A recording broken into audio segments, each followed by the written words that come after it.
আমাদের সামনে বক্তৃতা রাখছে কেন? না না, ফার্স্টে এলো সুমন হাওলাদারের কাছে, আমি চলে গেছি। মুস্তফা, না না, আপনার কোনো বক্তৃতা থাকলে বলতে পারেন। মুস্তফা বলেন।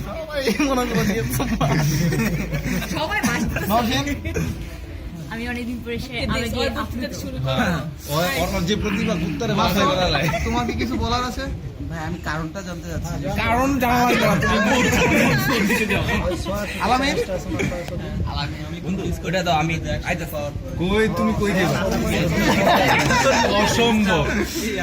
বাবু বাবু, ভরসা কোনো ভরসা নাই।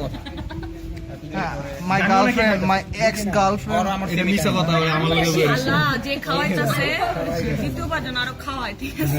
এখন তুমি দোস্ত কি খাওয়াবে? এই যে কি খাওয়াবে? ক্লিয়ার করে দাও তুমি যা। এ দোস্ত কি আমি খাও? অনেকেরই এই ক্লিয়ার করে দাও তো। হাসি চাইনিজ হাসি, কি খাওয়াবে? চাইনিজ বাসায় এটা কি কোনো flavour? It's like a flavour নাকি? চাইলে বুঝতে পারবো কিসের ফ্লেভার। ঠিক আছে, কালাচান, এখানে কিন্তু কিছু ওই আমাদের টাকা চাই কে? কি রে তোর সামনে এলো, ক্যামেরা ফোকাস করতে পারতেছ না? ভালো লাগে। তোরা ফোকাস করতেছ না।